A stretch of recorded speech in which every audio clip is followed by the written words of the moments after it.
It's Sunday morning, and I have a message. And today's message comes from the book of 1 Kings, chapter 21, verses 1 through 8. It's a little long, so stay with me. And it came to pass after these things that Naboth the Jezreelite had a vineyard, which was in Jezreel, hard by the palace of Ahab, king of Samaria. And Ahab spake unto Naboth, saying, Give me thy vineyard, that I may have it for a garden of herbs, because it is near unto my house, and I will give thee for it a better vineyard than it. Or if it seem good to thee, I will give thee the worth of it in money.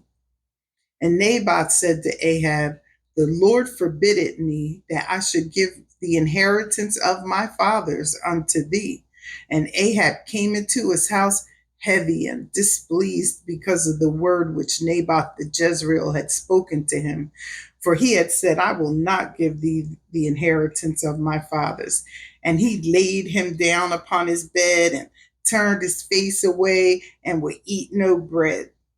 But Jezebel, his wife, came to him and said unto him, Why is thy spirit so sad that thou eatest no bread? And he said unto her, Because I spake unto Naboth the Jezreelite, and said unto him, Give me thy vineyard for money, or else, if it please thee, I will give thee another vineyard for it. And he answered, I will not give thee my vineyard. And Jezebel's wife said unto him, Dost thou now govern the kingdom of Israel? Arise and eat bread, and let thine heart be merry. I will give thee the vineyard of Naboth the Jezreelite. So she wrote letters in Ahab's name and sealed them with his seal, and sent the letters unto the elders and to the nobles that were in his city, dwelling with Naboth. Now, so the title of my message is From Jealousy to Envy. And so I talked to the children yesterday about David and King Saul, and how King Saul went from a little jealousy to full blown envy once those ladies said, Saul killed his thousands, but David killed his 10,000s. Oh, once that happens, see, Saul knew it was something special about David. He kind of felt it.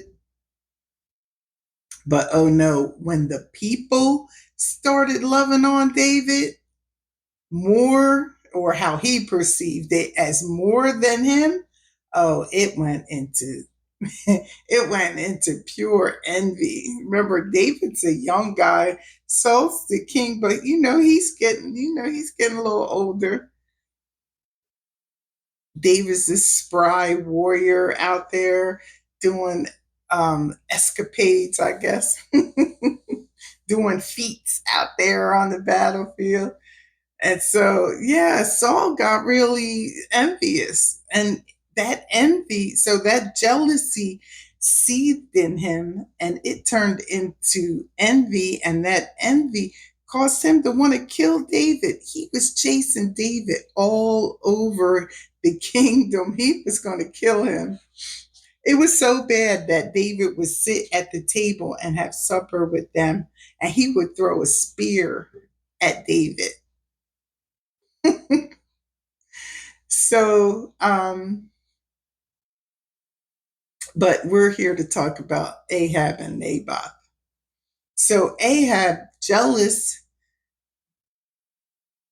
because he couldn't have what Naboth had. Naboth's now, so Naboth's property was like right next to his property. But it's a palace. Like, it's pretty big property, right? There's other properties that are near his property, but he wanted that one. And when he couldn't have that one, oh, that went from jealousy to envy in seconds flat. And so now he's all sulking. He knew once he told Jezebel that he signed Naboth's death warrant.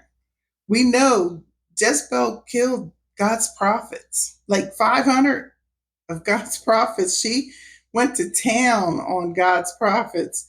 And so he already knew she was a stone cold killer. So as soon as he told her that, Naboth was as good as gone. So did she get her hands dirty? No. Did Ahab get his hands dirty? No, no. But what she did was set Naboth up, saying that he had somehow blasphemed against God. And so they had a little fake show trial, and he was found guilty, and they stoned him to death and took his stuff. Stoned him to death and took his stuff. Like, envy is horrible. Envy is the green-eyed monster. It's jealousy isn't. Envy is the green-eyed monster. We all feel a little jealous sometimes. It's natural. It's an emotion. But you can't let it fester in you. You can't let it eat at you inside that somebody else has the position you wanted, or somebody else has the car you wanted, or somebody else has the house you wanted. I'll tell you, when I was still working, but like towards my later years on I want to say my big girl job. On that job, all my friends started retiring and I'm still working. But I remember, like, when I first came, I was the youngest one there for a really long time before they started hiring again. So, yeah, so everybody started retiring and I was still there. And I'm not going to lie, I was a little jealous. But even though I was a little jealous because they got to be done with the day to day, I enjoyed my job. And I enjoyed, like, the young people that would come in. They bring like a whole fresh new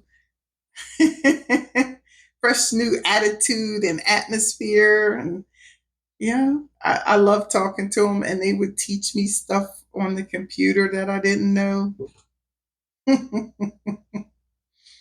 And yeah, it was nice working with the young people that would come in. So, even though I was a little jealous because they got to go, I was like, I enjoyed the job and I enjoyed working with my clients as well. So yeah, so I didn't let that fester in me to envy. I enjoyed the time that I had left with, the people that I had to work with. So you can't let it fester, fam. It becomes sin. It becomes a sin. When it starts shifting over, when you start letting it eat you up inside, that's when it starts to become a sin. Because jealousy isn't necessarily a sin, but it can be. It can become a sin. And when you move over to that envy, that by any means necessary, I'm gonna have that. Yeah. Well, family, it's like what God has for you is for you, though, right? And you don't know what it took that person to have that position, or to get that car, or to have that house, or to get that husband, right? You don't know, or to get that wife. You don't know what they had to go through. And you might not be ready. But in time, God's given you what you can handle right now. And in time, you might get that, or you might get something better. You just don't know. But don't be jealous of each other, okay? Join us again next time when In His Will Ministries International presents. It's Sunday morning. Until then, bye.